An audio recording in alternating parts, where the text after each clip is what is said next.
qu'il démissionne. C'est de la poudre de perlimpinpin. Nous avons les moyens et la volonté de nous retrouver autour de valeurs et d'objectifs communs. Bonjour Alicia Krupa. Bonjour Steve, bonjour à tous. Merci de nous rejoindre comme tous les mardis dans le Grand Journal. Vous êtes éditorialiste politique sur la chaîne publique Sénat.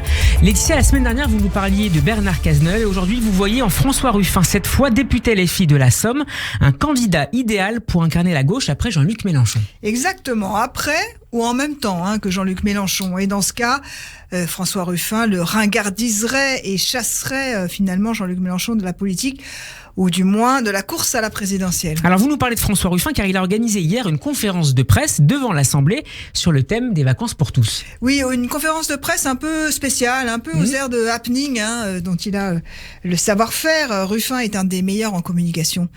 Aujourd'hui, donc hier après-midi, devant l'Assemblée nationale, il avait mis comme ça un petit pupitre et avec 5 de ses collègues de la NUPES, il y avait un député PS, une communiste, une Europe Écologie Les Verts et un du groupe Génération. Ruffin avait donc dressé ce petit pupitre et ils ont défilé les uns après les autres pour présenter à la presse leur proposition de loi. Ce sera une proposition de loi.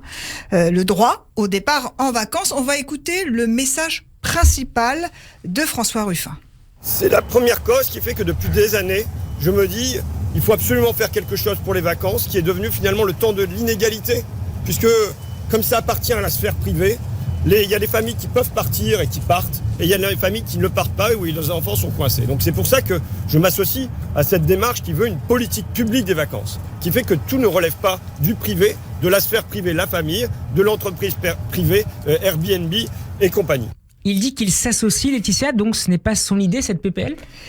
Là encore, c'est le François Ruffin, grand communicant, et joue la figure finalement de l'humilité face au collectif. Mais la vérité, c'est que cette thématique des vacances pour tous, c'est vraiment le sujet. C'est son cheval de bataille à François Ruffin. Et évidemment, il faudra que l'État entre en jeu et réglemente finalement ces vacances pour tous. Pourquoi c'est le cheval de bataille de François Ruffin ? Parce que c'est un sujet idéal pour incarner la France populaire, mission qu'il s'est donnée depuis le mouvement des Gilets jaunes qu'il avait tourné. Il avait remis sa casquette de documentariste pour l'occasion en 2019.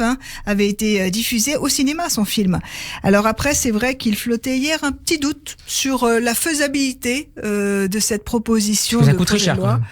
Oui, et puis aussi la façon dont les députés vont la présenter, parce que les journalistes présents à la conférence de presse ont essayé de savoir, est-ce que ce serait par exemple à l'occasion d'une niche parlementaire, et puis est-ce que ce serait faisable, est-ce qu'ils ont calculé le coût ? Alors apparemment ça ne poserait aucun problème. Par exemple, dans les mesures, c'est un aller-retour gratuit en voiture, sans péage.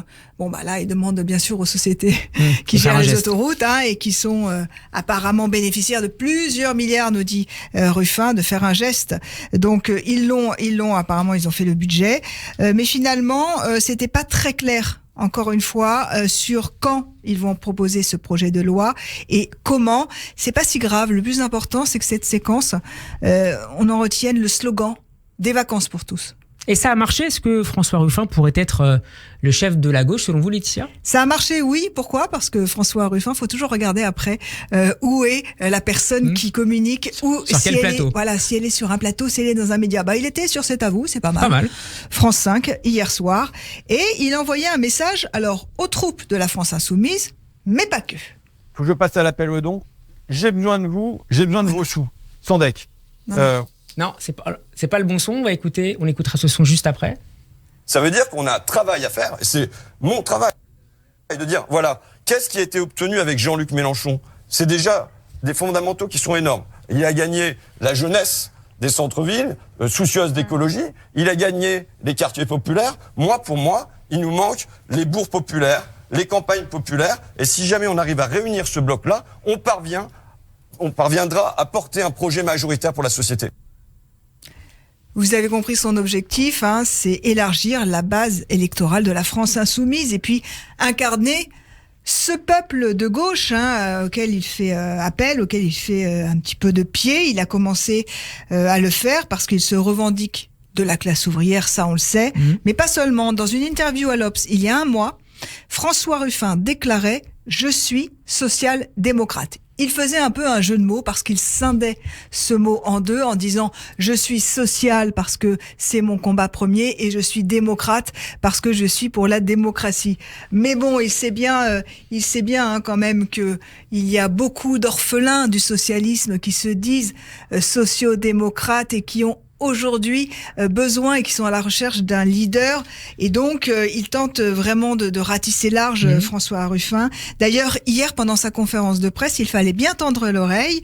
Et il a finalement...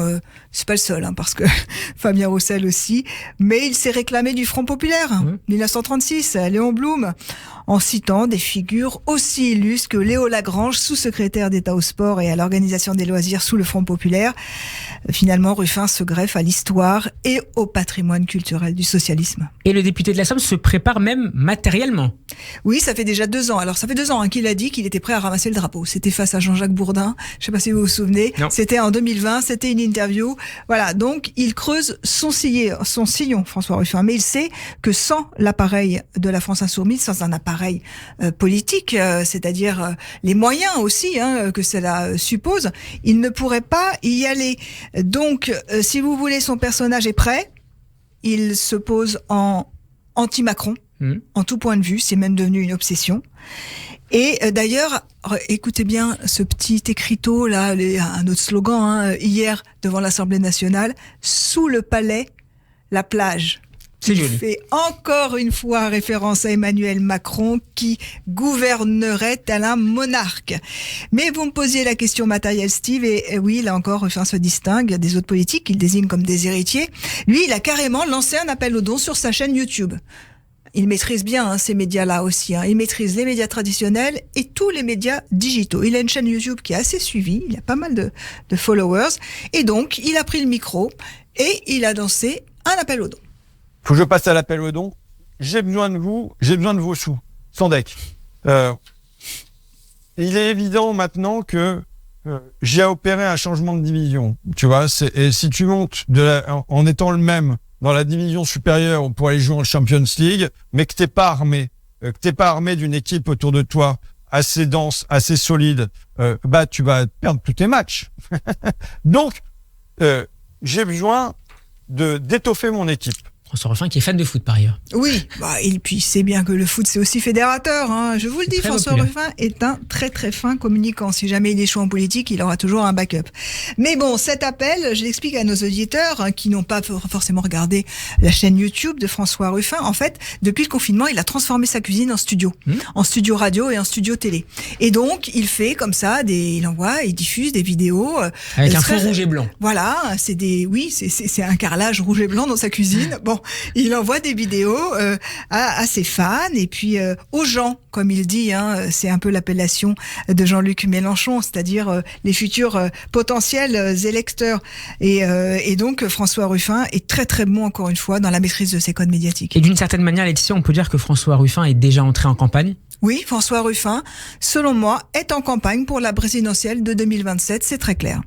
Le timing est parfait parce que nous sortons de 6 mois de crise sociale, de contestation anti-réforme des retraites, certes, mais anti-pouvoir aussi dans son ensemble. La France est crispée contre Emmanuel Macron et cet exécutif est soi-disant devenu sourd. Donc pour le député de la Somme, c'est un terreau parfait. Il faudra voir quand même comment il va articuler son destin personnel avec la vie de son groupe parlementaire. Je vous rappelle quand même qu'il fait partie encore, qu'il est député de la France Insoumise à l'Assemblée. Et ces derniers mois, il n'a pas vraiment suivi les mots d'ordre, ni la stratégie d'obstruction, ni la stratégie du bruit et de la fureur théorisée par Jean-Luc Mélenchon. Non, il a plutôt cavalier seul. Et pourtant, il sait, François Ruffin, et c'est un fait, que l'hémicycle offre une scène parfaite quand on veut se lancer en politique. Pourquoi il le sait? Parce que rappelez-vous, quand il est arrivé avec un maillot de foot pour la tenue vestimentaire obligatoire à l'Assemblée nationale, ou quand il a défendu aussi les femmes de ménage. Donc on va voir si par exemple pour son projet de vacances pour tous, il va arriver avec une bouée canard, avec un seau, une pelle, il en est capable. Pourquoi? Parce qu'il sait, en fin communicant, que un politique se construit avec des mots, des slogans et des images. J'ai hâte de voir ça. Merci beaucoup Laetitia Krupa d'avoir été avec nous. On peut vous retrouver en podcast sur radioj.fr. Retrouvez votre chronique en podcast sur radioj.fr ainsi qu'en vidéo sur notre page YouTube. Nous serons demain en compagnie de David Revaud-Dallon du journal du dimanche. Bon après-midi à vous Laetitia et mardi prochain.